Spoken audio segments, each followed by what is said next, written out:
All right. I'm gonna want y'all to bear with me on this one. It's got a little bit of length to it, but it's gonna be kind of fast. And I'm sorry, I really do want to get through this as quickly as possible, and I'll explain something towards the end. But we're gonna take on Tulane for right now.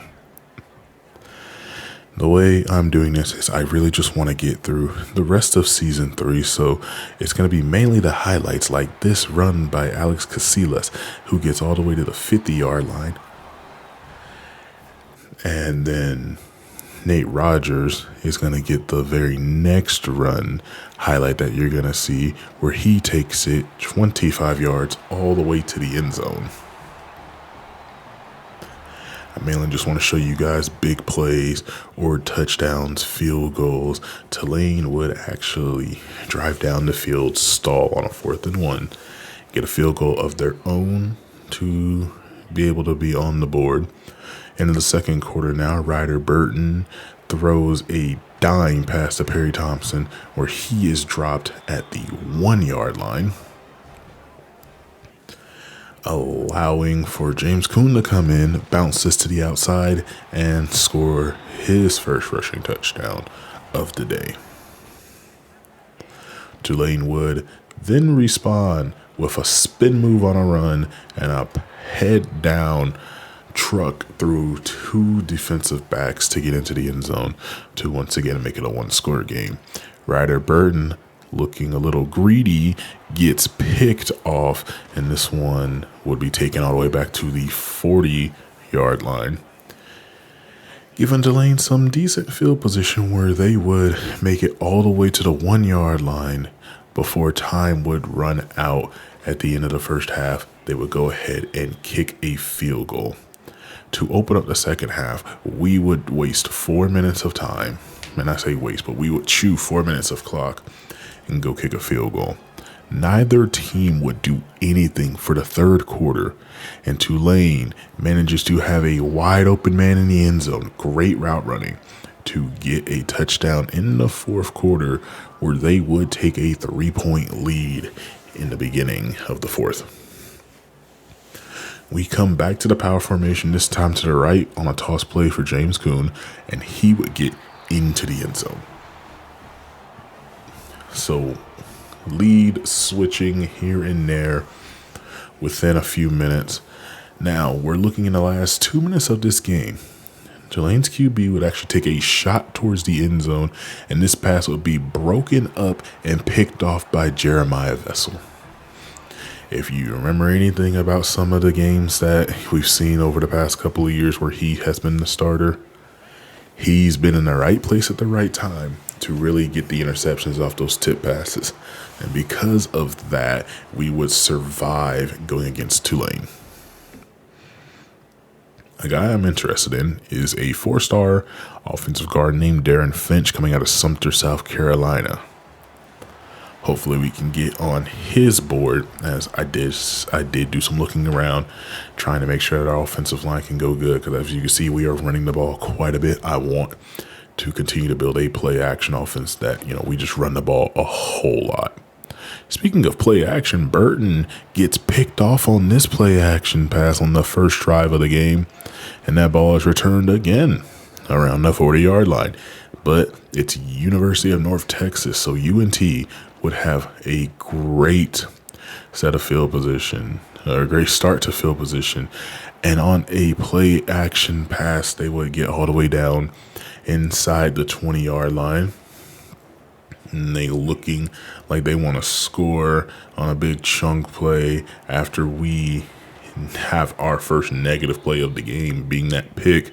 They managed to get all the way inside goal to go territory, where they would find their man left side, and that would be the first touchdown of the day going to Wells Jr. We would respond with a field goal. Not much, but we do not go scoreless in the first half, and we do kind of clean up our second drive. After forcing a 3 and out, we would eventually get to 3rd and goal, and Alex Casillas would punch his way into the end zone. So not only do we clean up our drives, we do take the lead, but North Texas, with just under 5 minutes left in the first half, would drive down the field close enough to field goal range where they would make it a tie ball game. And right before half, they do get the ball back. They're attempting to try and take the lead, and it sneaks just inside the right upright. There would be a flag on the play on Chase Davis for running into the kicker. They would not accept that, and as we come out of halftime, they would score again. So North Texas does get to double dip, and Ryder Burton looking to find LaWayne McCoy, and he's into the end zone. So we're not going to give up multiple drives there where UNT can actually just keep scoring on us. But they would go to add another field goal. That still makes this a one-score game. 23-17. So we still have every chance to, if we can get this ball back and score, which we do because Calvin Garrison would get an interception on a screen pass. We have a chance now to use up the rest of this clock and try to win this game by 1 point. You know, as long as they don't block the field goal, if we can go score a touchdown. Field goal wouldn't do too much for us here. And we really do need to make sure that we get into the end zone. And because of that, Ryder Burton would go and find Iverson Hooks, and he would get into the end zone and score.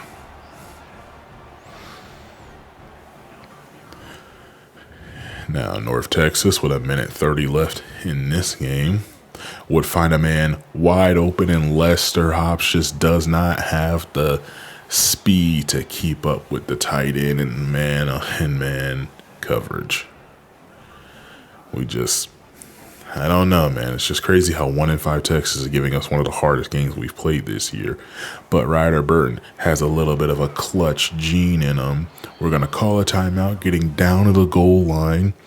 Potentially for the game, Burton is going to get hit as he throws. He'll find Hooks, who fights his way into the end zone. And we take the lead right back. You know, as long as they don't block the extra point and run it back, it looks like we have a chance to win this game. And either I missed an extra point or something, but yeah, we're up by 1. They have a chance for a Hail Mary, and this pass is broken up, nearly picked off by Tremaine Vildor. Usually, I think if Jeremiah Vessel was there, that'd be a pick. But when I tell you we squeak by North Texas by the skin of our teeth, wanted to highlight Tyrone Lasco, Reggie Kuhn, and Leon Brazil. I don't know if I've highlighted those before, but just to make sure. The next game is Army, and when I tell you they gave us a time here in this game with the run game out of different formations, none of the option football, none of that wing T option. He just either hand it off or keep it himself, and he hands it off this time, and I mean, just look at this man go. Absolutely tattoos one of our safeties and takes it in from 82 yards. So Army just double dipped on us. Not only did they stop us and force a 3-and-out, they go right back. And now Ryder Burton finally gets the offense in a positive direction. And we are able to score with Antonio Ferguson. But we're going to do some double dipping of our own. And back-to-back passing touchdowns, this time going to Perry Thompson. And a matter of fact, why don't we triple dip on these guys and score another touchdown through the air to Jamal Thomas? And just like that, we have scored 21 unanswered points in the first half against Army, who went down the field twice in quick succession to be able to have a lead. Now Burton getting a little greedy, throws it into near triple coverage, and this one gets picked off. I believe he wanted Thompson there. And that would be how the first half would come to an end. And another option read play for another touchdown for Army, making this a tied game, actually. Towards the end of the third quarter, we would attempt a field goal. We would just barely make it in. We get the ball back, and we would add another touchdown. As we figured out the run game of Army, we literally just started stacking the box. They were determined to try and run this ball. We were determined to make sure they couldn't. And just for good measure, we are going to add another touchdown, this time to Perry Thompson. And that builds us, I believe, a 3-score lead. Army would drive down the field and they continue. When I tell you they meant they were going to run this ball, it's not like last season where they were passing it all over us and just kind of ruined the game plan. They stuck to the run this year. I say that as they have a passing touchdown right here. But they would make it 35-38, and just lucky for us because Army only had the one timeout. We recovered the onside kick. We ran out the rest of that clock. So these last couple of games have been us just skipping by the skin of our teeth. Now, if you guys remember, the D-tackle Calvin Garrison was being pursued by Pittsburgh last season, and we snatched him away. And now Pittsburgh is over here trying to snatch away a 4-star QB in Deshaun Woods that we were looking at. Now it's time to take on our rivals in Memphis, the Memphis Tigers. And they definitely have made things pretty interesting by already going up 10 points when they add on this field goal. Now, if I'm correct, we have beaten these guys almost every season that we have played this, as we're going to take a shot to Thompson, who's going to make that catch. 2 catches, 73 yards. He's been doing that all season. Unlucky for us, we do stall out. We'd have to attempt a field goal. But back to my main point. Last time we played these guys, we beat them 20-17, and we're a game where, again, we just are getting by the skin of our teeth as Burton takes a shot, but he makes it into the end zone.